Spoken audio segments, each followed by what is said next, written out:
Olá, sejam todos muito bem-vindos ao podcast Devaneios Filosóficos, agora no bloco Não Monogamia e Anticolonialismo. A ideia aqui é a gente discutir a partir de teorias, de depoimentos e relatos e muita reflexão, o que nós entendemos por relações afetivas e como que nós podemos descolonizar essa noção inteira que nós construímos ao longo do tempo sobre o que é o amor, o que é amar e o que são as relações humanas.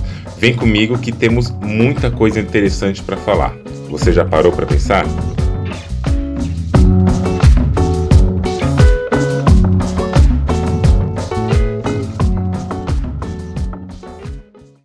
Olá pessoas, como estão? Estamos aqui para mais um episódio conversar com vocês sobre uma ideia que a gente escuta falar muito em alguns momentos, menos em outros, que nas relações monogâmicas, às vezes me parece que isso é deixado meio que subentendido, só que nas relações não monogâmicas, às vezes parece que isso é esperado como a regra e não acontece. Eu estou falando sobre a produção da relação, sobre como que algumas pessoas, alguns corpos e subjetividades estão posicionados, dentro de um relacionamento para uma certa expectativa. Uma expectativa de que esses corpos têm que ser responsáveis por fazer a relação acontecer, fazer a relação funcionar.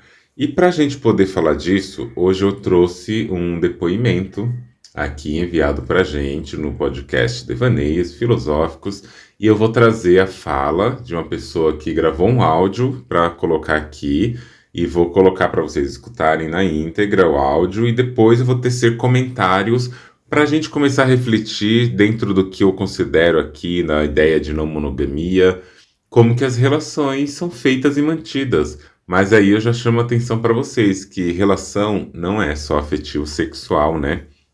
A gente vive em uma sociedade onde nós temos relação com quase tudo. A relação com o nosso trabalho, com a nossa família, com amizades, a relação com o nosso corpo, a relação com a nossa subjetividade, saúde mental e um monte de coisa, né? Então, relacionamento afetivo sexual é sim uma parte considerável, mas vamos pensar para além disso como que o nosso corpo tem entrado nessa cena, né? E quais corpos têm participado com mais fluidez. E antes também eu queria falar para vocês que vocês podem trazer áudios, vocês podem trazer depoimentos, vocês podem trazer histórias para eu contar. Já tem algumas histórias aqui de episódios que vão ser lançados de pessoas que trouxeram seus relatos. Se você tem interesse em mandar, saiba que você pode acessar o link na bio, ou melhor dizendo, na descrição aqui desse podcast, desse episódio. Você acessa aqui embaixo a descrição, você vai ter acesso ao formulário, e nesse formulário você pode mandar ou texto, caso você não queira colocar sua voz no campo, ou se você quiser deixar sua voz, eu coloco a sua voz e deixo aqui inteira para vocês poderem entender um pouco a partir da experiência cotidiana. Porque, na minha opinião, como eu sempre digo, a nossa construção, do saber, nossa construção de ideias e a minha fala aqui no podcast tem teoria, tem minhas ideias, mas é importante que tenha também as ideias do cotidiano de vocês. Então venham comigo, vamos escutar este depoimento e já já a gente começa a conversar a respeito dele.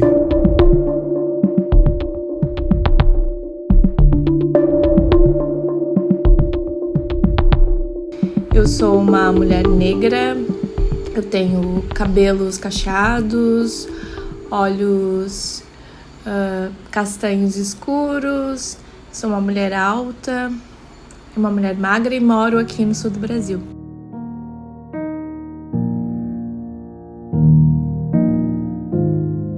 Eu acho que quando a gente começa a refletir sobre dinâmica mesmo relacional, existe sempre um ponto inicial onde você chega com um repertório e a outra pessoa está lá, mas o que eu tenho percebido em algumas dinâmicas, principalmente dinâmicas onde existe uma hierarquia até, enfim, ou eu me relaciono com pessoas heterossexuais ou, enfim, pessoas brancas, existe um lugar onde eu me vejo produtora dessa relação, onde eu vejo que eu tô entregando tudo e a pessoa tá lá só existindo.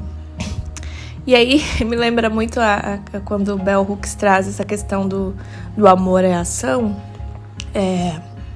Onde é que tá a ação do outro, né? Onde é que as ações se encontram? Eu acho que o nível de violência que tem nessa dinâmica, porque demora um pouco para você se dar conta de que não tá igual, sabe? Porque, enfim, às vezes a pessoa tá lá entregando o mínimo, o que ela consegue, ou enfim, o que é cômodo dentro do privilégio dela. Mas não existe um questionamento daquilo que é importante também para você. Eu acho que isso principalmente, sabe? Às vezes, sei lá, a pessoa não consegue entregar o mesmo nível de disponibilidade e de tempo que você tem. Mas não existe uma curiosidade sobre o que tá bom para você. Você só se vê fazendo. E eu colocando assim, parece que é algo que é perceptível, mas não é. Porque a pessoa tá ali. Ela vai te dar aquela coisa que é o mínimo, né? O mínimo do esforço. Ela vai responder as suas mensagens. Quando você chama, ela vai, né? Enfim, mas é sempre você que chama. É sempre você que tá ali naquela relação. E aí eu acho que dentro de uma camada de privilégio, isso é extremamente violento. E acho que para além disso, eu fui repensando a dinâmica do amor para mim, o que seria, né, uma dinâmica saudável, é onde justamente eu consigo me colocar dentro da relação e eu sentir que a outra pessoa também tá fazendo, sabe? Também tá agindo, também faz questão. Mas acho que eu tenho, infelizmente, tendo que sair de muitos lugares, né? Isso porque me valorizo, sei quem sou, sei do meu valor enquanto pessoa, ser humano, enquanto mulher aí que construiu todo um nível de autoestima que é extremamente difícil hoje em dia, mas eu tô um pouco cansada de ter que sair tanto, sabe? Ter que ficar saindo tanto, me perceber num lugar onde não tá recíproco e ter que ficar saindo sempre desses ambientes. Eu quero um dia poder ficar nas relações. Então eu queria te ouvir falando um pouco, porque quando eu pedi, né, o episódio, me veio muito as falas recentes da Lineker, né?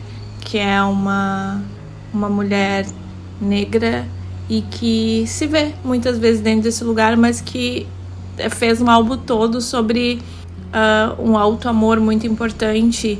E aí, a partir do momento que você se ama, você também pede de novo esse amor de volta no mundo, né? E aí você reivindica esse lugar.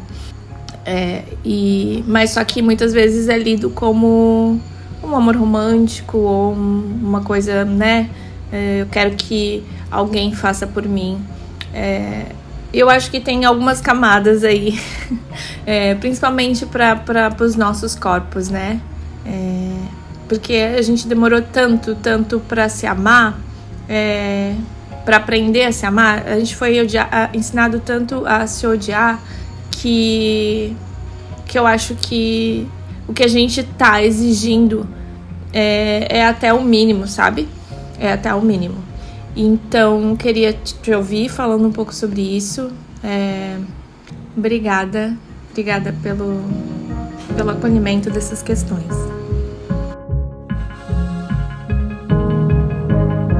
São tantas coisas para a gente comentar diante de tudo que a gente ouviu.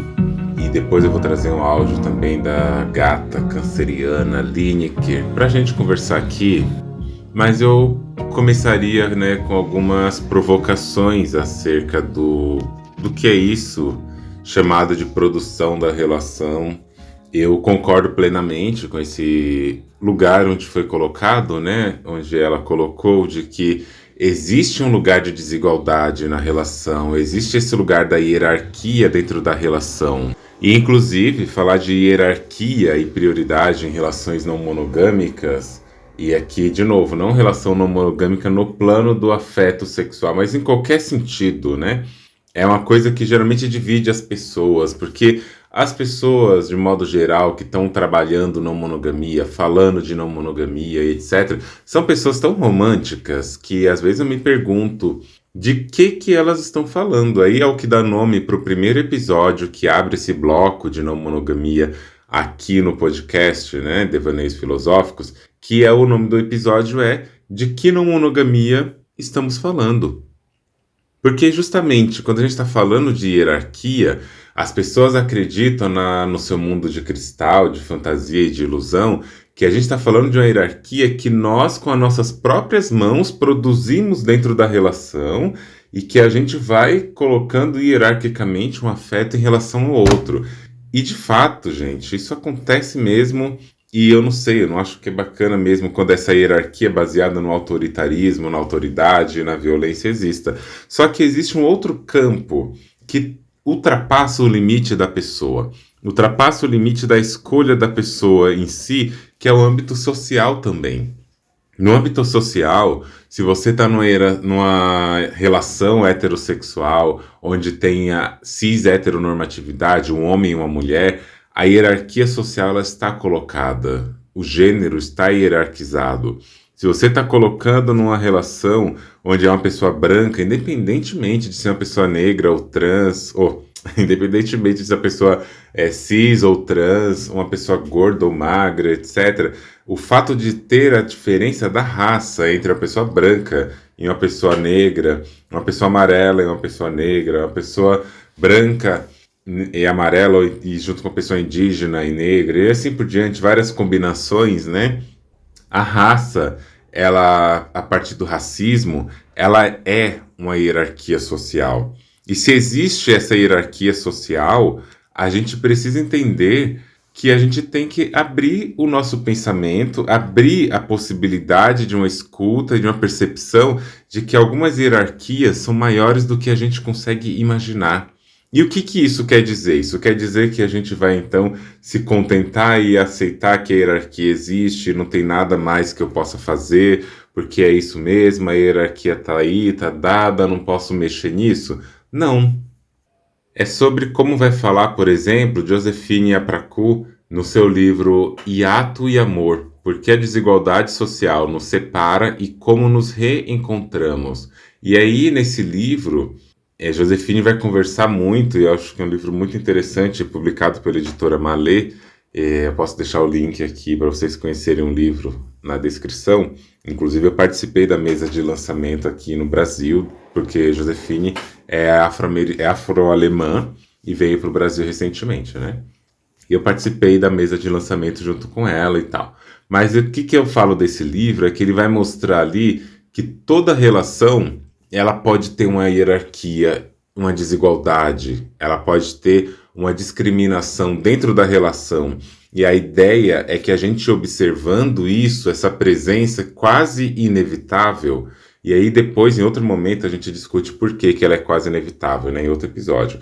Mas é quase inevitável, a gente tem que entender qual que é, primeiro, essa desigualdade presente na relação.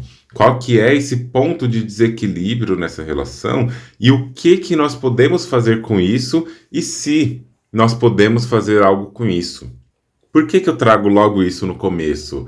Eu trago essa ideia porque quando a gente vem numa relação construída socio-historicamente, que é a monogamia, a heterossexualidade, a cisnormatividade, a cisgeneridade e etc., nós precisamos compreender o histórico desses formatos, o histórico destas instituições, porque são instituições que são regulamentadas por comportamento, por manipulação do desejo, construção do desejo que flui socialmente, mas que também participa de instituições como casamento, como religião, como monogamia. E a heterossexualidade compulsória também entra nisso. Uma série de coisas entram nesse detalhe que a gente simplesmente acha que é só acordar, gostar de alguém e seguir a vida. Entender essas dinâmicas que estão socialmente instituídas e que vão se fomentando conforme essas desigualdades são despercebidas, é necessário. Por que que eu estou pensando nesse sentido? Quando a gente fala de manter uma relação, né, produzir a relação, tem uma vontade, tem um desejo, um lugar onde a gente gostaria muito, muito mesmo que as relações tivessem um campo de reciprocidade. E eu vou falar daqui a pouco sobre reciprocidade. E nesse campo da reciprocidade, a gente gostaria que as pessoas tivessem um comportamento ali onde não precisasse acontecer, dentro de uma unilateralidade, a movimentação da relação. A movimentação de uma relação onde só uma parte faz as coisas, só uma parte busca, só uma parte quer que aquilo aconteça de um jeito profundo, como foi o que trouxe no relato, né? A gente quer, a gente deseja uma relação onde as pessoas envolvidas tenham vontade, tenham desejo de querer também a coisa, de querer que a relação se produza, que ela se faça num processo tão construtivo quanto intencional das duas partes. Mas aí a gente volta, já que a gente está falando de monogamia, não monogamia, é uma obra que eu e a Adriana estamos escrevendo, e é um termo que a Adriana Ventura cunhou também, que é quando a gente fala da síndrome da escolhida. E eu ainda, né, ultrapasso esse nome da síndrome da escolhida para a gente pensar a síndrome da pessoa escolhida. Se é verdade que na psicanálise o grande mantra da psicanálise não é o que as pessoas acham, né, que é comer o pai e a mãe. O grande mantra da psicanálise é aquilo que está por trás da cena e que na psicologia também tem essa concordância. O maior desejo do ser humano é ser desejado. O nosso maior desejo é que nos desejem também. A gente às vezes deseja uma outra coisa na expectativa que essa outra coisa, esse outro objeto, essa outra pessoa nos deseje, e tá tudo bem. Não tem nenhuma questão, não é um problema isso. A coisa é como que socialmente isso acontece e como que isso é produzido na dinâmica social. E quando a gente fala dessa questão da escolhida, da pessoa escolhida, é porque, a depender do corpo, do gênero, da sexualidade, da classe, da raça dessa pessoa, das pessoas envolvidas numa relação, algumas dessas pessoas vão aprender desde muito cedo o lugar da servidão. O lugar que você tem que entregar coisas, fazer, oferecer, dar, se mostrar, se posicionar para que o seu amor, o seu afeto e o seu desejo seja um desejo colocado como válido. Um desejo colocado como um desejo útil. E eu tenho um episódio aqui onde eu falo que ser útil não é ser uma pessoa amada. A utilidade, o utilitarismo, onde ele chega, entra na nossa noção de construir mundo, é uma noção que o capitalismo também vem produzindo e vem colocando de uma maneira mais forte, né? E vem exacerbando esse lugar do desejo, onde a gente aprende que o nosso desejo é ser pessoas desejadas. Só que para sermos desejadas, a gente deseja um outro objeto que, olhando para nós, também se sente desejado e passa a nos desejar em alguma medida. Só que dependendo das hierarquias inevitáveis socialmente, que é racismo, né? A raça organizando hierarquicamente os corpos e as subjetividades, o gênero, a identidade de gênero fazendo essa organização, a sexualidade colocando a heterossexualidade como aquela norma onde a partir dali o amor é legítimo. A gente vai ter a religiosidade, a religião, a gente vai ter classe, vai ter uma série de coisas que estão hierarquicamente posicionadas, e isso por si vai colocar uma dinâmica diferente da relação se a gente não olhar para isso com a crítica que isso pede. O que quer dizer? Quer dizer que mulheres, ao longo do tempo, ao longo da sua formação, da sua constituição, elas vão aprendendo na sua vivência que o papel que elas ocupam na sociedade é que elas têm que prover afeto. O homem, nessa sociedade cis-hétero, né, patriarcal, aprende a seguinte coisa: o papel do homem é a providência também, só que é a providência de recursos materiais, é a providência da comida, da casa, do dinheiro. Esse é o lugar provedor que o patriarcado totalmente colonialista produz, enquanto a mulher também tem um campo da providência, mas é da providência afetiva. Eu comentei num outro momento, no outro vídeo no meu perfil do Instagram, que vai chegar aqui no podcast com muita mais ampliação, mas eu comentei que Uma frase que eu ouvi recentemente de uma pessoa em terapia, foi a seguinte coisa: o homem cis hétero, ele procura o sexo a partir do afeto. As outras pessoas que não são homens cis hétero vão procurar o afeto a partir do sexo. O que isso significa, né? Se a gente colocar o sexo enquanto o fazer sexual, o ato sexual, enquanto algo materializável, corporal, do âmbito da matéria concreta, a gente vai perceber que até aí, no campo afetivo sexual, o patriarcado impõe as suas normatividades. Ou seja, o homem não tem essa construção desde a sua subjetividade, na sua infância, nas suas relações, de procurar construir rede afetiva, rede de cuidado, de apoio, de uma coisa que é muito mais do campo emocional e sentimental. Pelo contrário, eles são ensinados a construir materialidade. Até as profissões, os brinquedos e as coisas destinadas e designadas para meninos são coisas do campo da matéria, a guerra, o carrinho, a engenharia, a matemática, essas coisas todas, né? Do outro lado, as meninas, as mulheres, as pessoas afeminadas já são colocadas nesse lugar direto de que, primeira coisa, se comporte direito. O que é se comportar direito? É higienizar o corpo, higienizar o desejo, higienizar as emoções, ao ponto de você não poder expressar emoções que vão no campo da materialidade, por exemplo, a raiva. Que você vai lá representar a sua raiva, escoar a sua raiva, brincando com coisas agressivas, batendo, gritando, xingando, correndo. Não. Um corpo que não é para um homem cis hétero, este corpo tem que ser docilizado, higienizado, limpo de qualquer emoção que faz parte desse corpo. E eu vou explicar por que eu tô falando tudo isso, né? Mas aí a gente vai vendo esse lugar onde, nessa higienização profunda da nossa emoção, a gente aprende que, primeiro, não posso me comportar tanto quanto eu gostaria. E segundo, tenho que me comportar num lugar para poder agradar a outra pessoa, agradar um outro contexto, agradar quem me vê, me comportar com sutileza, delicadeza, sensibilidade e assim por diante, né? E isso, às vezes, a gente cresce e não se dá conta desse procedimento que foi colocado e que foi instaurado desde o nosso nascimento. Esse suposto lugar de delicadeza associado ao feminino, àquela simplicidade, aquele acolhimento, aquele cuidado, aquela escuta. E, de um outro lado, aquela agressividade associada ao masculino, aquela briga, aquele ódio, aquele rancor, aquela secura, né? A pessoa tem que ser fria, não pode demonstrar afeto, a pessoa tem que ser ríspida, tem que se preocupar com coisas mais materiais, etc.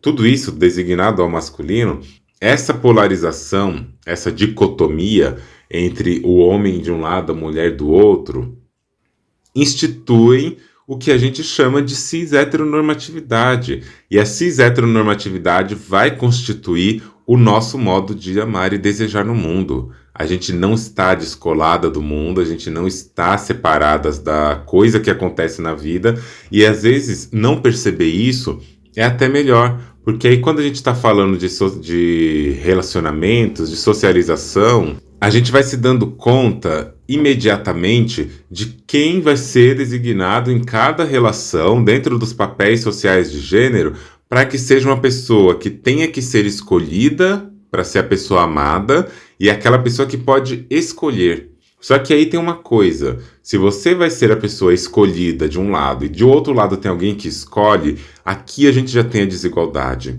Aqui a gente já tem a hierarquia colocada socialmente quando a gente adere a essa lógica relacional. Porque se você está numa empresa procurando um emprego e esse emprego vai escolher as pessoas para ocupar um certo cargo, esta pessoa que está na posição de candidata e de pessoa que vai se colocar para a escolha da empresa vai ter que se instrumentalizar. Vai ter que produzir um currículo, vai ter que produzir toda uma narrativa e vai ter que produzir mão de obra, tarefa, atividade. Vai ter que produzir coisas para que aquela relação trabalhista aconteça. Não adianta a pessoa que está no lugar de ser escolhida, logo no lugar subalternizado em relação ao poder de quem escolhe, Não adianta essa pessoa querer colocar seu jogo e sua cartada, porque quem escolhe não escolhe só essa pessoa, escolhe dentro de um conjunto de outras pessoas, logo escolhe a partir do poder da escolha. E quem pode escolher vai descartando objetos, escolhendo isso, aquilo outro, de um jeito ou de outro, e aí a gente vê as desigualdades sendo instituídas.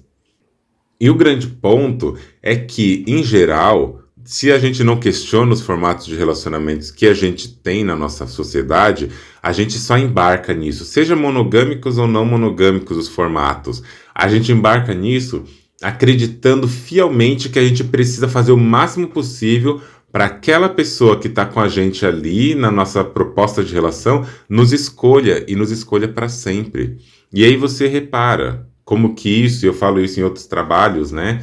Como que isso faz parte de uma produção colonial. E aqui no caso, uma produção colonial do desejo.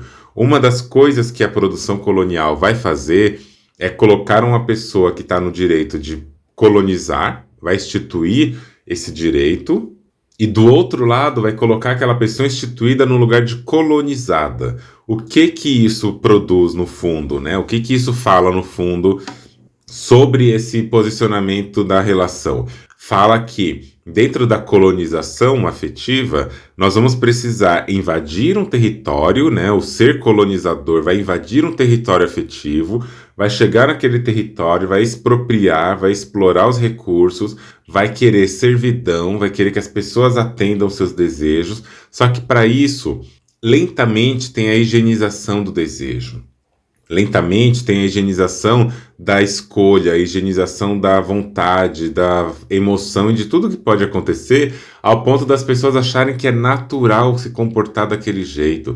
É muito comum, infelizmente, em relações cis-hétero, mulheres chegarem com reclamações de que ela não sabe mais o que fazer para aquele marido, para aquela pessoa gostar dela e respeitar e fazer algo por ela e viver naquele lugar. Eu acho que só o fato disso acontecer, dessa pergunta chegar, né, e ficar, eu não sei o que eu faço para a pessoa me dar atenção, eu não sei o que eu faço para essa pessoa gostar mais de mim, eu não sei o que eu faço para melhorar o meu relacionamento. E óbvio que a cultura coach dos relacionamentos e autoajuda também, e religiosa, ganham muito com isso. O problema tá justamente em a gente ficar se perguntando o que eu faço nessa relação para essa relação não acabar. E sabe o que essa pergunta guarda em si? Ela guarda em si que a partir do momento que a gente fica, uma das partes, né, geralmente, fica nesse lugar de o que eu faço para não acabar, ela está dizendo que quem está com essa pergunta na cabeça é quem está realmente mantendo a relação. Como foi trazido, é quem está produzindo a relação. Quem está produzindo o lugar de relacionamento, quem está fazendo a manutenção, enquanto a outra parte está simplesmente gozando, às vezes literalmente e unicamente, né? Está gozando das vantagens de ter essa relação acontecendo. Uma das partes se preocupa em manter os privilégios, manter as vantagens, manter as coisas, e a outra ali está fazendo de tudo para a relação funcionar. Só que esse fazer de tudo, muitas vezes, significa se cortar em vários pedaços, se cortar em várias partes, se desfazer de si mesmo para caber num relacionamento que não vai te trazer o que você quer. Por quê? Porque o que você quer não está mais ali. O que você quer, às vezes, já acabou. Às vezes a gente insiste em uma relação, insiste em um afeto, insiste em um lugar, mas já acabou tudo. E por que a gente insiste? A gente insiste porque aprende, dependendo da subjetividade do corpo que a gente está falando, que o nosso lugar é de servidão. A gente aprende que o nosso lugar é de dar coisas, oferecer coisas para que a relação seja mantida. A gente não aprende a valorizar o nosso desejo ao ponto de dizer, aqui eu não coloco mais, aqui eu não quero mais saber de colocar isso, meu afeto, meu desejo e a minha vontade. E aí eu questiono, né? A gente tem que pensar nessa questão da compulsão da heterossexualidade, como que a heterossexualidade, eu falo isso, a heterossexualidade não está relacionada à orientação sexual, a heterossexualidade é uma dinâmica colonial e ela é compulsória, as pessoas acreditam mesmo que o amor só pode existir num par homem-mulher, no par das diferenças, né? E essa produção do comportamento que tem que ser diferente, distinto para cada papel social, mantém as pessoas acreditando que a única possibilidade de afeto na vida é na via da heterossexualidade, que é uma heterossexualidade compulsória. E aí, dentro dessa dinâmica também, também sexista, né, cisgênera, patriarcal, esse cissexismo, ele vai produzir a noção de que aquela parte que é o masculino tem o poder, porque isso é colocado historicamente, isso é colocado na vivência social mesmo. E quando não nos questionamos a respeito disso, a gente acaba aceitando que tem que ser desse jeito, e ao aceitar que tem que ser desse jeito, a gente, em vez de procurar maneiras de romper com essa lógica, a armadilha está justamente na gente procurar maneiras de manter essa lógica, de sustentar essa relação, de sustentar esse modelo. A pergunta que fica é: o que a gente está querendo produzir numa relação? E por que esse pensamento de ter que produzir algo aparece, né? Geralmente, eu acho que isso aparece quando a relação já está meio desgastada, quando ela já está acabando, quando a gente se dá conta do que acontece. Quando no relato a pessoa diz, né, mais ou menos assim, onde eu vejo que eu estou entregando tudo e a pessoa está lá, só existindo. Aí me lembra muito quando Bell Hooks traz essa questão do amor, que amor é ação e essa pessoa pergunta no depoimento, né, onde é que está a ação do outro? Onde é que as ações se encontram? E aí a pessoa diz que ela acha que o nível de violência que tem nessas dinâmicas é muito grande e que não demora muito para se dar conta de que a coisa não está igual. Eu diria até que não demora muito na melhor das hipóteses. Tem relações que se sustentam para sempre, na fantasia que as pessoas constroem de que ela precisa se tornar um objeto a ser escolhido e para ser o objeto escolhido vai fazer o impossível para isso acontecer. A gente tem que sair dessa lógica monogâmica, capitalista, familiar, religiosa, onde alguém vai nos escolher. Na religião é um Deus que tem que nos escolher para que sejamos dignas de morar no céu. No trabalho temos que ser dignas daquele emprego. Na família temos que dar o exemplo para ser dignas de admiração da família, porque se a gente não dá o exemplo, vamos ser posicionadas do lado de fora da ceia, do lado de fora da família, do lado de fora do amor, porque a gente rompeu regras. E esse lugar de romper regras com as dinâmicas vigentes do colonialismo é a gente aceitar que, como dizia, né, Melanie Klein, é impossível comer do fruto e não ser expulso de algum paraíso, né? Quando a gente come desse fruto do saber, do conhecimento e das lógicas de aprendizagem que são transgressoras, para citar também Bell Hooks, aprendendo a transgredir, ensinando a transgredir, quando a gente faz esse movimento de transgressão também, a gente também está produzindo um lugar onde a gente corre o risco de perder a nossa rede afetiva. A gente acaba, a partir do medo da escassez, do medo de perder coisas, pessoas, espaços, a gente acaba também aprendendo a produzir relação. E não é uma produção ignorante, não é uma produção baseada na alienação, na ingenuidade. É uma produção baseada no aprendizado.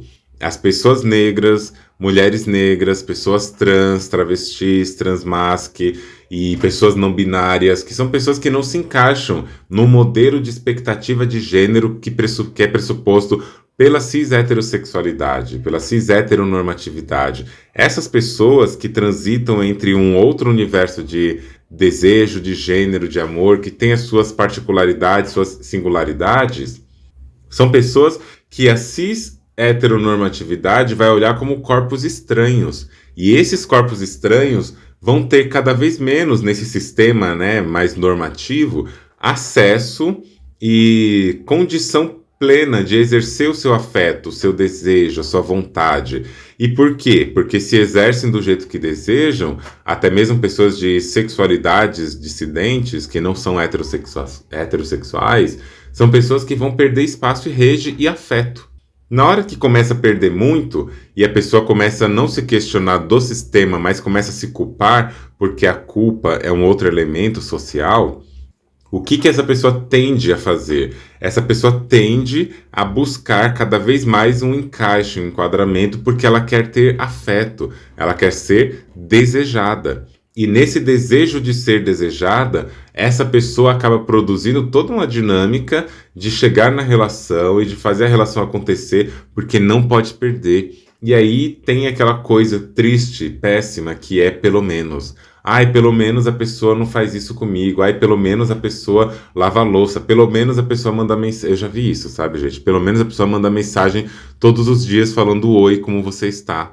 Eu já vi esse grau de escassez e esse grau de profundidade da escassez relacional que fez uma mulher permanecer numa relação onde não tinha escuta, onde a mulher supostamente tentava se politizar sobre questões de raça e a outra pessoa, que era o companheiro dessa mulher, não tinha politização alguma.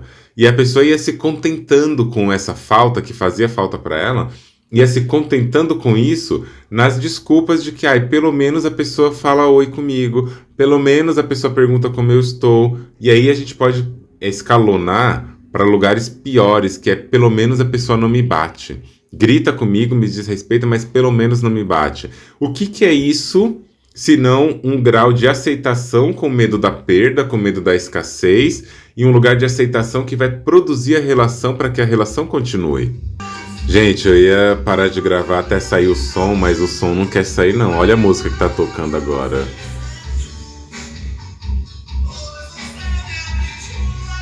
É, gente, não é fácil gravar não. Ai, vamos esperar passar e eu já volto aqui.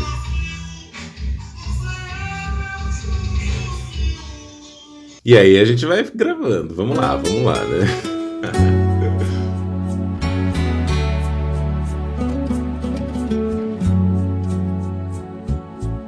Voltamos, gente. A Brasília Amarela passou.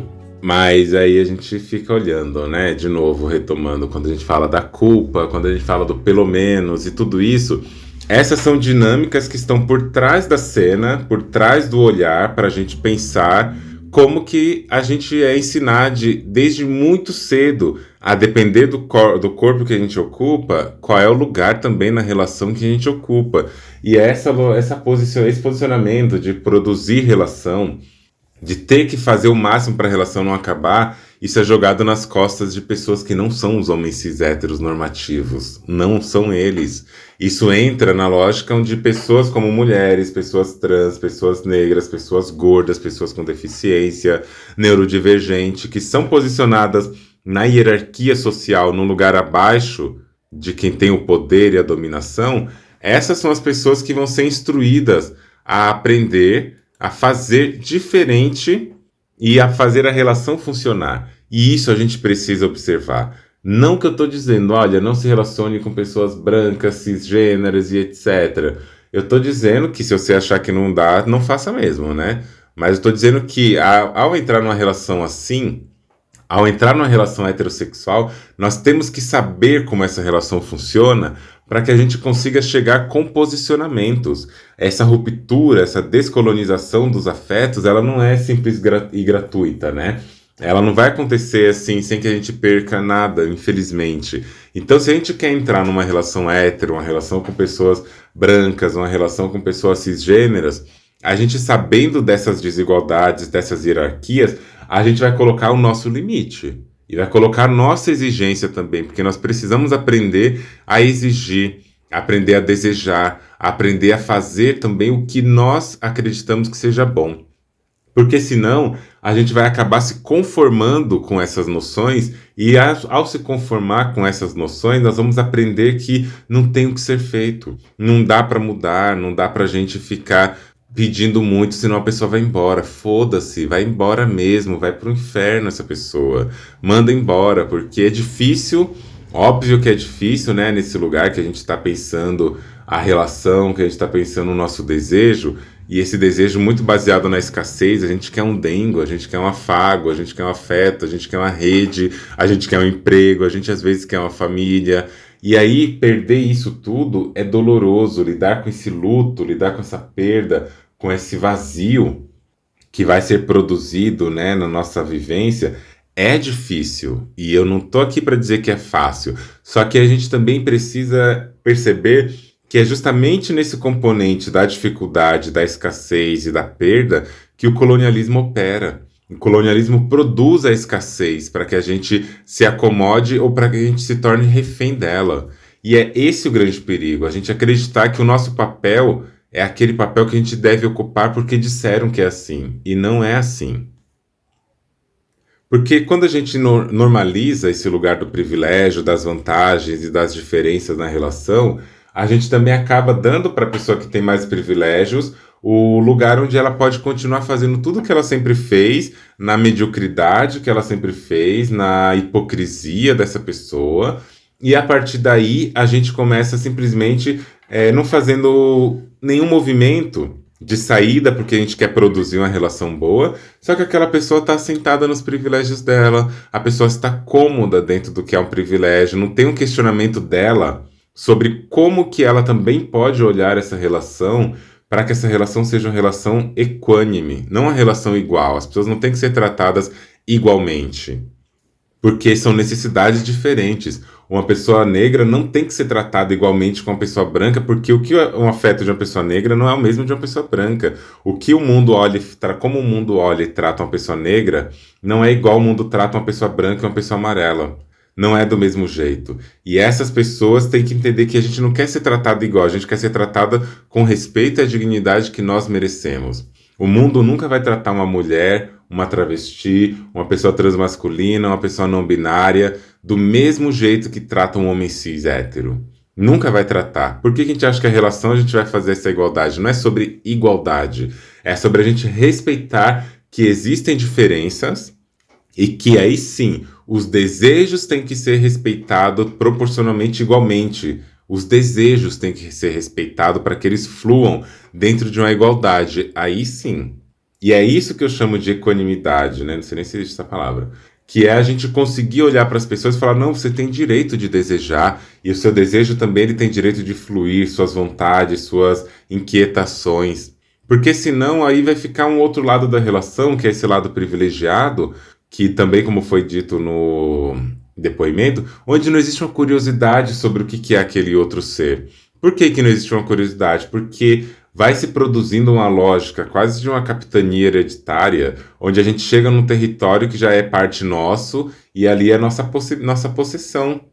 E a pessoa que detém os privilégios e as vantagens sociais é aquela pessoa que vai estar acostumada que ela tenha posse. E se ela tem a posse e ela não tem que fazer nada para essa posse, porque sequer ela está sendo ameaçada de ser perdida, ela não vai nem se mexer. Não vai ter curiosidade de saber o que é bom para a pessoa, se você está fazendo isso ou aquilo, se está sendo demandante ou não. Isso a gente vê muito em relações cis hétero dos homens que simplesmente trabalham, chegam em casa e foda-se o resto, né? E a pessoa que está lá cuidando da família tem que cuidar da casa, da carga mental, que é dar conta de toda uma organização de uma casa, de uma vida, de uma família, de uma criação de crianças.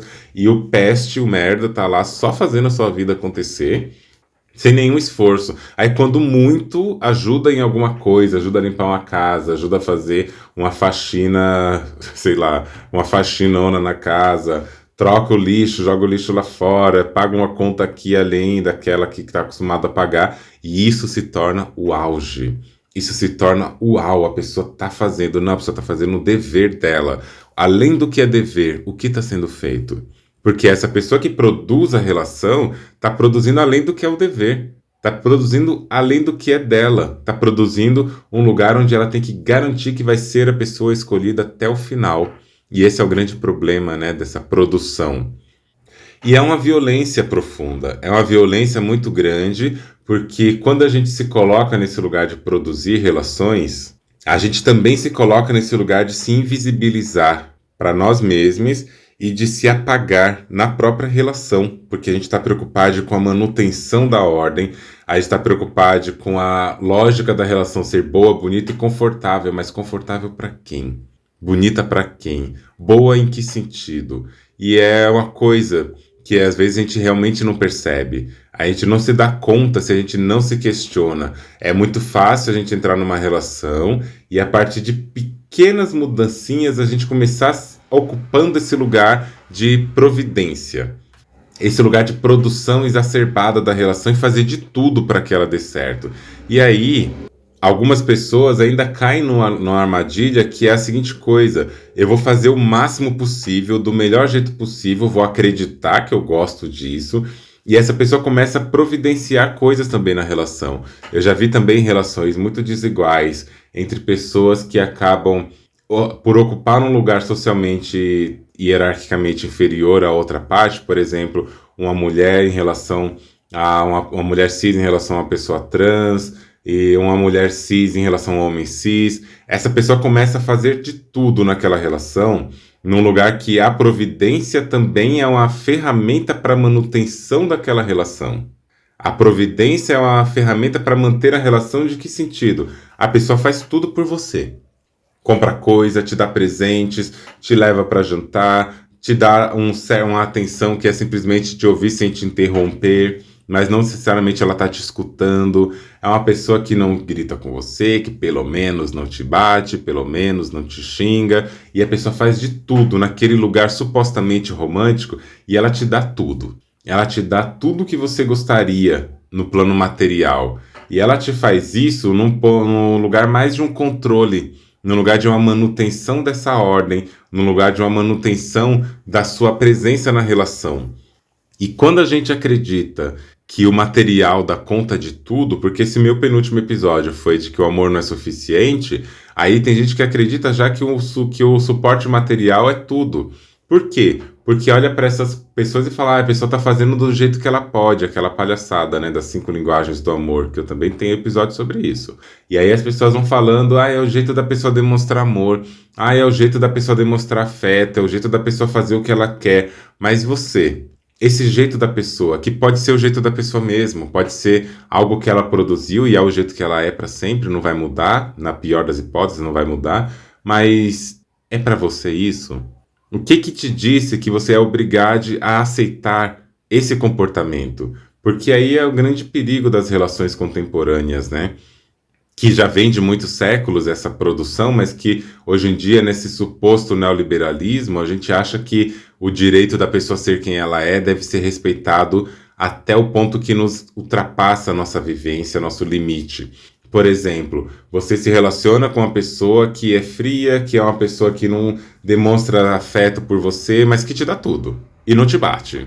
Mas te dá tudo, não te xinga, te apresenta para as amizades, mas não tem um tato que você gostaria, não tem conversas profundas que talvez você goste, ou não tem conversas banais que para você seja importante. A pessoa não tem uma fluidez social, né? Olha o ato falho, não tem um fluido. Não tem uma fluidez social num lugar que você gostaria, que é frequentar alguns espaços, falar de certas coisas e conhecer certas pessoas, ser um pouco perto do que você gosta, do que para você é importante. Aí esse neoliberalismo individualista, mas que também é patriarcal e que é desigual, vai falar para você, olha, você tem que respeitar a individualidade das pessoas. Nem todo mundo é igual a você, nem todo mundo vai fazer tudo do jeito que você quer. Você não pode querer uma pessoa perfeita que faça tudo o que você pede. Assim como eu já ouvi pessoas falando quando eu reivindicava certas coisas na relação, porque você, Andrione, você quer uma pessoa que já nasceu pronta. Você tem que entender que nem todo mundo tá no mesmo momento que você, que nem todo mundo tá no mesmo lugar de desconstrução que você. Tem gente que tá mais pra frente, mais pra trás, como se houvesse uma linha de chegada, né?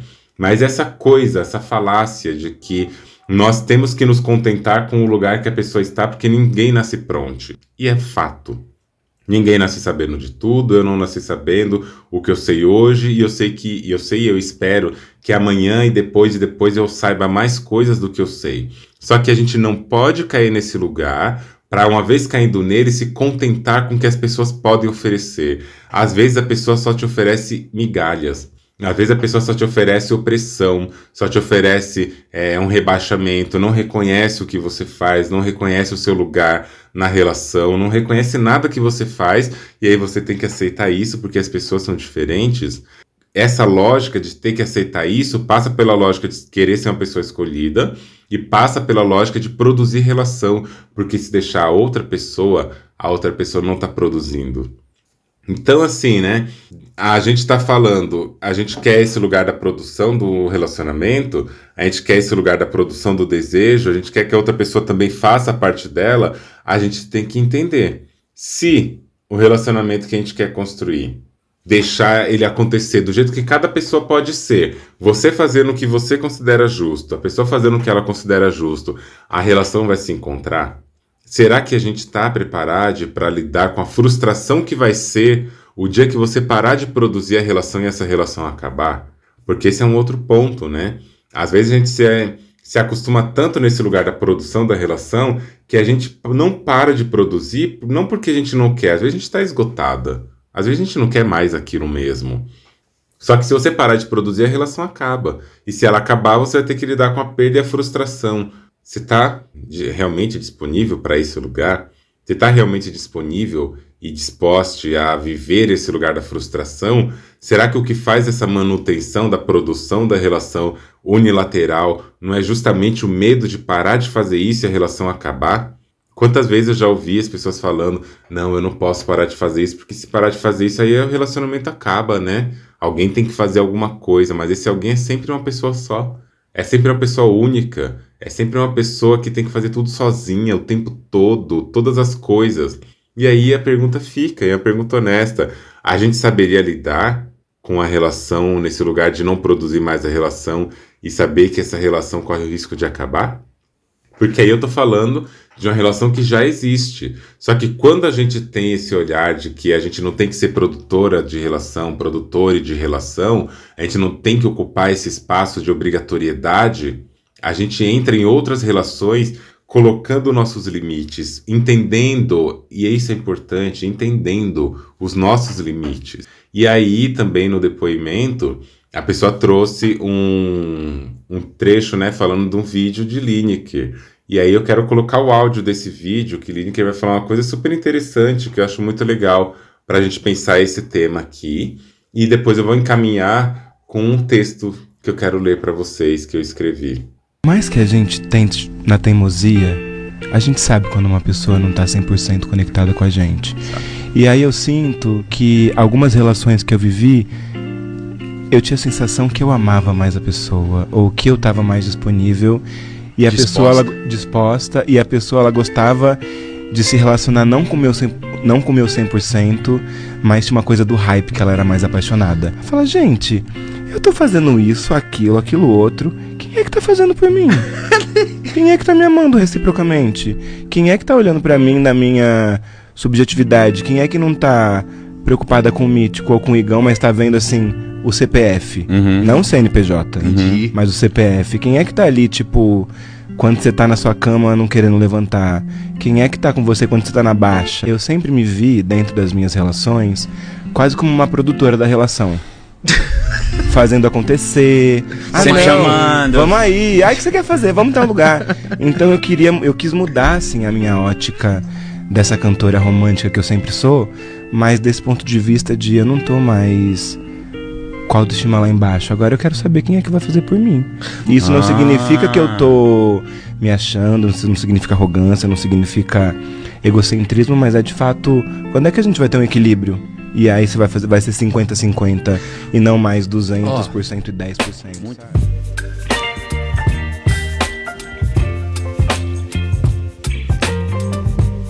E aí, a partir dessa fala, né, da gata, a gente vai olhando como que realmente, quando a gente constrói um lugar de autoestima, que a autoestima ela não é individual, a gente constrói isso socialmente. Por isso que o sistema social que hierarquiza afetos e relacionamentos prioriza que as pessoas fiquem isoladas nos seus relacionamentos, nos seus casamentos, nas suas amizades, nas suas famílias. Por quê? E nas suas comunidades fechadas, porque quando a gente se abre para ver o mundo, a gente se abre para entender também um pouco mais do que a gente é, um pouco mais do que é o nosso desejo, do que é o nosso corpo no mundo. E aí, quando a gente faz isso, a gente descobre que dá para se amar de outro jeito, dá para se desejar de outro jeito, dá para ser de um outro jeito, né? A gente pode olhar para o nosso corpo, para o nosso desejo, para a nossa sexualidade, para a nossa identidade de gênero e descobrir que aquilo que aquela comunidade conservadora, por exemplo, a família, a religião, a escola, o Estado, disse sobre o nosso corpo, não é necessariamente assim. A gente começa a entender que o lugar que a gente está ocupando naquela relação, como o Lineker disse, É esse lugar da produção onde só você faz tudo, só você se interessa, só você movimenta, porque isso constrói o comodismo de um lado e o super esforço do outro. Mas quando a gente se reconhece no nosso valor, no nosso desejo e sentido de vida, isso aí marca uma ruptura. Isso marca uma ruptura porque a gente não quer mais ocupar aquele lugar que a gente ocupava. A gente começa a aprender a fazer uma coisa que é muito difícil para corpos dissidentes, que é falar não, que é falar basta. Não quero, não vou, não aceito, não fico, não deixo, não pode, não faça, não venha, saia, vá embora. Isso é muito difícil para corpos dissidentes ter essa tomada de ação. Porque o corpo que está aprendendo na hierarquia social a sempre poder escolher, quem escolhe sempre, geralmente tem facilidade de terminar. Tem facilidade de jogar fora, descartar mesmo os objetos afetivos. Por quê? Porque tem a fartura do mundo, aprende, né, a partir dessa fartura neoliberal e capitalista, que fartura é direito de descarte também. E a gente aprende que escassez é necessidade de permanência mesmo com ferimentos e violências. E quando essa autoestima ela é conquistada, ela é construída lentamente, a partir de outros lugares e de outras referências, porque para mim a autoestima não é sobre o indivíduo, é sobre referências externas que a gente vai adicionando na nossa maneira de nos perceber. Quando essa autoestima ela é construída, a gente não aceita mais qualquer coisa. A gente não aceita mais qualquer porcariazinha que apareça por aí, querendo propor um mundo romântico e perfeito que nós vamos ter que construir. E é por isso que o sistema patriarcal e cis heteronormativo, religioso e etc., acaba criando essa função onde nós temos que nos subestimar o tempo todo. Onde nós temos que entregar o nosso 100%. Só que o nosso 100% não é bom para essa pessoa, porque a pessoa quer ver a gente sempre negativa, a gente sempre pedindo, implorando, necessitando. E aí a autoestima ela é tão combatida para certos corpos. Eu nunca vi autoestima tão elevada quanto a do homem cis. E principalmente o homem cis hétero. E principalmente o homem cis hétero e branco. Eles têm uma autoestima elevada. Repara, qualquer homem cis, hétero, branco que você conhece, compara a autoestima dele com outras pessoas. Quanto mais padrão, principalmente, esse corpo, né? Mais é uma autoestima, assim, irreconhecível. Você fala, gente, de onde que essa pessoa tirou este desejo e essa autoestima, né? E aí a gente percebe que é assim porque o referencial deles é o patriarcado, que é dominante. O referencial deles é de que as pessoas com quem vão se relacionar devam ser subjugadas e subservientes na relação. Então eles não têm que entregar nada, não têm que produzir nada, tem que receber na mesa a comidinha, receber o carinho, o sexo, etc. E fica só nisso. E é nesse ponto, é nesse detalhe que a gente tem que se atentar na nossa construção individual, subjetiva, do amor e do desejo, a não cair nessas armadilhas, né? E às vezes a gente quer também uma relação que ela seja baseada em reciprocidade, como o Lineker falou, como apareceu também no depoimento, e a gente às vezes confunde reciprocidade. E aí eu repito, e tem um texto que eu escrevi lá no meu blog há um bom tempo já. O texto chama Despejismo, eu escrevi quase há um ano. Olha só, faz praticamente um ano. Eu escrevi no dia 25 de dezembro de 2023, e ali eu falo de muita coisa, que é esse lugar. Eu recomendo muito a leitura desse texto, né? E tem um episódio aqui no podcast onde eu faço a leitura, não do texto, mas do tema. E o despejismo é quando utilizam pessoas como se fossem quartos de despejo. E tem um trecho nesse texto que eu falo a seguinte coisa, né? Reciprocidade não é o mesmo que igualdade. Em vez de corresponder na mesma medida, ser uma pessoa recíproca é saber que não sou um mero recurso de alívio para o seu tédio. Reciprocidade é haver correspondência no interesse, no desejo de saber, na vontade de coexistir. Ser uma pessoa recíproca não é sobre o que se devolve, não é sobre pagar uma dívida e nem especificamente sobre aquilo que se dá em troca. Não se trata de ter de fazer, mas de fazer por querer. Reciprocidade é sobre o que movimenta a ação. Pessoas são diferentes e possuem estratégias e recursos materiais e subjetivos diferentes. Cada pessoa tem um jeito e uma possibilidade de demonstrar sua mutualidade do afeto. Caso exista essa possibilidade, se de fato houver interesse, desejo, vontade e impulso pela relação em sua mutualidade, em sua reciprocidade, as pessoas encontrarão meios para que isso seja revelado e comunicado. Vão buscar por caminhos possíveis para demonstrar essa reciprocidade, que novamente não se trata de devolver em cópias as atitudes recebidas. Por isso que talvez a gente deveria, deixar nítida nossas expectativas, ou no mínimo deveríamos sinalizar se queremos trocas ou somente serviços. Se você quer serviço, pague por eles. Se você quer troca, faça também a parte que lhe cabe com a condição que tem. E depois dispostas intenções e possibilidades, cada qual decide se fica ou se vai. Eu já adianto. Não quero me oferecer enquanto um quarto para ninguém despejar cargas mentais e ir embora, voltando na próxima leva de descarrego.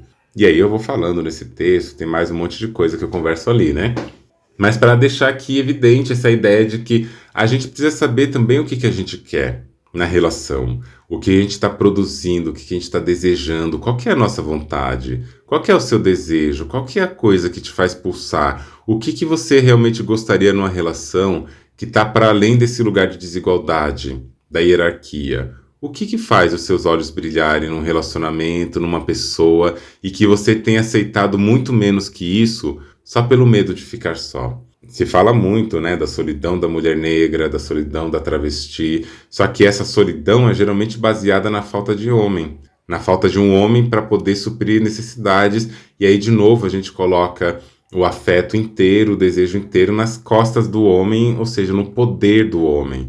Ele tem o poder de decidir, porque a sociedade ensina que é a partir dali. Mas e as outras formas de amor? E as outras formas de afeto? Como que a gente faz isso na nossa família, Quantas vezes também a gente, por ter uma baixa autoestima, baixas referências, pouquíssimas referências, a gente vive numa família que é super tóxica, abusiva, que não aceita quem a gente é, como a gente é, do nosso lugar de desejo e vontade.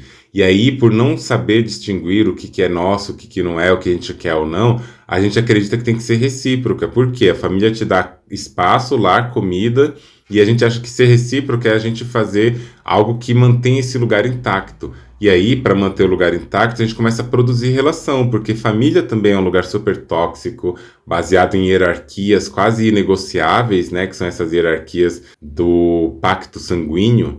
É minha mãe, é meu pai, é minha avó, é meu irmão, é meu filho, eu, meu marido, a minha esposa. A gente tem que fazer de tudo para que isso aconteça, e não tem não. A gente pode desistir dessas coisas, por mais trágico que possa ser. Mas quando a gente acredita que não tem como mudar, que nós somos obrigados a manter esse lugar, esse vínculo, a gente vai ficar nesse lugar de reprodução e produção da relação na família, no trabalho, principalmente para quem trabalha de modo autônomo, É muito comum a gente ter esses problemas de acabar cedendo e acabar indo para certos lugares de trabalho onde a gente simplesmente faz porque o medo da escassez, o medo de perder. E se tem lugares no trabalho que a gente não tem escolha porque a gente tem que pagar conta, tem que comer, tem que viver, o que será que acontece no campo do afeto também? O que será que acontece no campo do desejo também? Onde a gente aprende, nesse campo do desejo, nesse campo da materialidade, do afeto, que a gente tem que o tempo todo se produzir e o tempo todo dar conta de uma relação que não está do jeito que a gente gostaria. Se a gente pudesse escolher, a gente teria a relação que a gente tem hoje? A gente entraria em relações como as que a gente tem hoje? Por que que não? E por que a gente continua? E como eu disse no começo, quando a gente fala de relacionamento, a gente não está falando só de relação afetivo-sexual. Eu falei de família, eu falei de trabalho também, mas também para a gente pensar nas nossas relações de amizade, Quais são as relações e as formas de amizade também que a gente está construindo, que a gente tem disposição, disponibilidade de construir. Qual que é aquela amizade também que, se a gente não liga, se a gente não manda uma mensagem, se a gente não fala um oi, a amizade também não existe, a amizade acaba se desmanchando, se desfazendo. Pensar nisso também, Como que a gente atua nos outros âmbitos de construção das nossas redes afetivas, das nossas amizades, como que a gente tem percebido a amizade. Será que nós somos essa pessoa também nas amizades que estamos sempre querendo puxar a amizade para perto de nós, porque nós temos medo de afrouxar um pouco e a amizade ir embora de vez? Será que a gente também tem esse medo? Será que a gente também não é, dependendo dos marcadores sociais que cada pessoa carrega, será que também não é o lugar de estar num cômodo, num comodismo, onde se a pessoa nunca te procurar, você também não faz nada por ela, você não se importa, porque você já se acostumou a ter tantas pessoas te procurando que você simplesmente nem pensa em ir atrás das pessoas, né? Não que tenha que ter uma cobrança, uma culpa, uma produção baseada nesse lugar, né, de uma culpabilização cristã, mas é mais para a gente pensar também quanto que a gente se oferece para as pessoas no lugar de suporte, no lugar de acolhimento, no lugar de escuta, quanto que a gente está se predispondo a realmente formar redes afetivas e construir redes afetivas que não sejam baseadas nesse lugar de uma exclusividade de produção da relação que seja só de uma parte. As relações, elas são mútuas. Estar em relação é sempre uma pessoa em contato com outras pessoas e vice-versa. As pessoas precisam entrar em contato, tem que ter vontade, tem que ter desejo, tem que ter querer. É importante quando a gente tem um grau de maturidade, um grau de conhecimento e de entendimento de nós, das nossas necessidades, quando a gente para também de querer ocupar todos os espaços, para de querer também reunir todas as pessoas, querer fazer aquela ponte o tempo todo entre as pessoas, porque a gente acredita que só assim nós estamos sendo amados. E às vezes não, né? Às vezes a gente só está tentando suprir com muita força e às vezes também com muita violência um lugar de carência, de falta, de um afeto que a gente queria muito ter, que já tivemos e perdemos e que não queremos perder de novo. E aí nesse movimento de querer produzir a relação a qualquer custo, às vezes a gente acaba simplesmente se apagando, se excluindo para caber dentro de um formato, para caber dentro de um lugar chamado relação. E aí fica sempre aquela pessoa que está o tempo todo reunindo todo mundo para fazer algo. E aí se um dia você esquece, para, desanima, tá com tristeza, tá num momento depressivo e não fala com ninguém, aí ninguém te procura. Eu já passei por esses momentos, né? Isso foi importante para eu poder revisitar o que eu chamo de rede afetiva, para construir redes onde as pessoas também se procuram. E não é que tenham que se procurar a todo instante, a todo momento, mas não, a gente sabe quando uma pessoa manda uma mensagem pra gente, falando, oi, tudo bem com você? Senti saudades de você. E não tem nenhum favor junto desse pedido. Não que não possa pedir favor, pode. Mas tem tanta gente que some, e some por muito tempo, e todas as vezes que essa pessoa aparece do nosso lado, ela aparece para pedir alguma coisa. Isso é muito triste também, porque a gente, além de ocupar um lugar de produção da relação, a gente ocupa um lugar de tapa-buraco, né? Aquela pessoa que nunca nos procura quando tá bem, mas quando tá mal, já vem procurando a gente nesse lugar de que a gente é um bom ouvido de escuta, a gente é um bom espaço de acolhimento e as pessoas percebem e acabam querendo estar com a gente para querer desabafar, para querer jogar as coisas sobre nós, para pedir favores. E, de novo, pedir favores não é ruim, pelo contrário, né? Nós temos dificuldades, dependendo de quem nós somos, obviamente, nós temos dificuldades de pedir favor, porque a gente aprendeu que temos que ser fortes o tempo todo. O tempo todo tem que ter força. Só que aí tem gente que só procura para isso, só procura para pedir favor. Nunca procura naquele lugar do tipo, oi, como é que você tá? Eu tava sentindo sua falta, queria te ver, queria falar com você. Ou só para te mandar um abraço, te mandar um cheiro, te mandar um axé. Não tem, sabe? A gente é isso. A gente ocupa esse lugar na relação. A gente é essa pessoa que só procura na base do interesse e é um interesse unilateral? Ou a gente está fazendo uma certa manutenção de relações com desejo mesmo, com vontade, sem obrigação? Sabe também quando você pensa daquele jeito, ai, faz tempo que eu não mando mensagem, será que eu mando mensagem ou espero a pessoa me mandar? Será que não vai parecer que eu estou sendo muito insistente? Quando essa dúvida já vem é porque já não está uma coisa acontecendo naturalmente, né? Como ela poderia ser de um modo, usando a palavra da moda, né? Um modo orgânico. Mas quando a gente tem essa preocupação, ai, será que eu devo mandar ou não? Será que a pessoa vai ficar chateada ou não? Isso por si já é um sinal de como anda essa relação. O importante é que a gente possa ser quem a gente é, procurar, mandar um oi, mandar uma coisa que a gente lembrou. Lembrei de você. E lembrar no âmbito do carinho, do afeto, do amor, e não apenas no âmbito da necessidade de uso, de utilitarismo daquela pessoa. Como eu falo em outros episódios, né? O que seria das nossas relações se nós não fôssemos úteis para a relação? O que seria das nossas redes afetivas se nós não fôssemos prestadoras de serviço para aquela relação? Se nós não fôssemos produtoras daquela relação? Será que a relação estaria conosco pelo que nós somos enquanto pessoa, pelo que nós oferecemos enquanto subjetividade, afeto, carinho, ou é só a nossa utilidade? Isso é bom a gente pensar. E isso vale para relações de todo tipo. Aqui eu estou falando de amizade, por exemplo, né? Mas vale nas relações afetivas. Aquela relação que só se mantém porque a gente faz as coisas, como eu já falei todo esse tempo aqui, não é uma relação tão afetiva assim. Às vezes é uma relação consumista. Às vezes é uma relação predatória.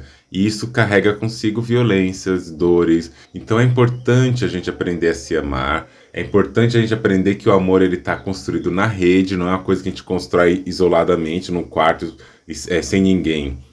O auto-amor, se é que existe esse negócio de auto-amor, esse afeto que circula entre as pessoas, eu acho melhor dizendo, ele vai existir na mutualidade. Como nós estamos construindo isso? Que lugar que a gente quer ocupar nesse cenário? O que nós estamos fazendo? Quem produz as relações que a gente vive?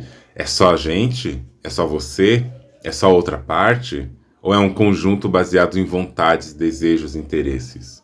E para finalizar, falando de tudo isso, ainda quero trazer um outro texto, um outro tema para a gente inserir aqui na nossa discussão, na nossa conversa, que é a coisa também, né?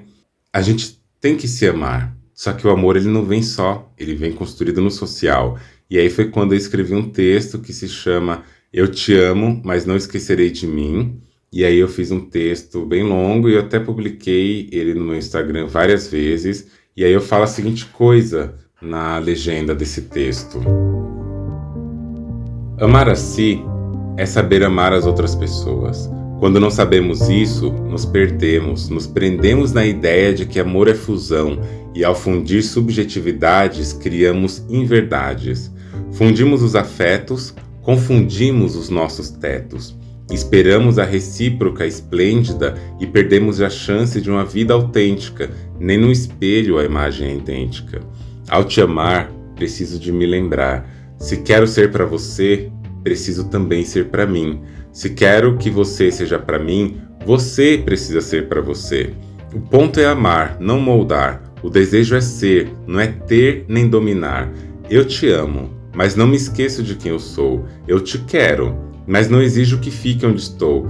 Fique se tiver real vontade de ficar, mas vá se desejar. Se ficar, que não seja por pena, por medo ou por regra. Se houver regra, que seja a de viver o real, aquilo que pode ser. Um caminho pode ter pedra, percalços e complicações. Nem por isso devo te pedir para andar onde não tem vontade. Entre outras coisas, amar é deixar ir. Te quero aqui, mas não vou insistir pela sua atenção. Quero se ela fluir no desejo, na espontaneidade, na verdade. Não me agrada essa ausência, mas também não vou te implorar presença. Novamente, quero que fique quem e se quiser ficar. Como modo de amar, a monogamia criou iscas românticas. De migalhas e migalhas mantém cativos os afetos adoecidos. Na gaiola de vidro idealizam a liberdade fantasiosa. Acredita-se que para amar deve haver gritos de insistências e pedidos de permanência. Algo que precisa ser implorado, exigido repetidamente, reclamado frequentemente, talvez só não queira acontecer, só seja forçado. No universo afetivo, não quero aquilo que não querem me dar. Insistir por afeto é criar afetos inseguros e instáveis. Não é isso que eu quero. Te ver, te amar e não te querer é provável, é possível. Não estou me amando se me permito ser objeto a objeto. Não me respeito se aceito ser só utilidade emergencial. Quero estar contigo quando as coisas não estiverem bem, mas não me posicione nem me acione somente nessas horas. Só sirvo para desabafos e escutas? Só me quer por estepe? É para isso que meu afeto serve? Eu te amo, mas não vou esquecer de mim. Eu te amo, mas não me descuidarei assim. Eu te amo, mas não quero te sustentar. Eu ainda estou aprendendo a cuidar de mim. Não posso te dar aquilo que eu não tenho. Não quero um amor baseado em sacrifícios. Quero poder amar sem deixar de ser leal a mim mesmo. Eu te amo, mas eu não quero fazer tudo sozinho, não quero que todos os movimentos dependam de mim, não quero ter que te implorar ou pedir. Eu quero reciprocidade, eu quero amor e não me perder de mim. Eu te amo, mas não quero que dependa de mim, não quero que se escore em mim, não quero ser sua fonte inesgotável de carinho e de escuta. Não sou um depósito do seu leito de rio, eu preciso fluir. Eu te amo, mas não vou esquecer de mim. Eu te amo, mas não me descuidarei assim.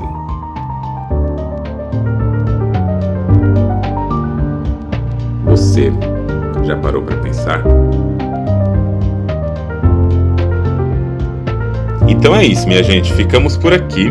Vejo vocês no próximo episódio. Não esqueçam de compartilhar esse episódio e todos aqueles que vocês acharam bonitinho. Compartilhem nos seus stories do Instagram, marca o meu perfil, andreone.medrado. Já aproveita também, para seguir o meu perfil. E se você quiser deixar o seu depoimento, se você quiser deixar um relato ou uma pergunta, você pode acessar o formulário que está no link aqui embaixo. Espero muito pela sua opinião, pelo seu depoimento e vamos juntos construir uma nova maneira de pensar na monogamia junto com todas as pessoas que estão aqui e ao redor de nós falando sobre descolonização das relações afetivas. Vejo vocês em breve. Até um próximo episódio.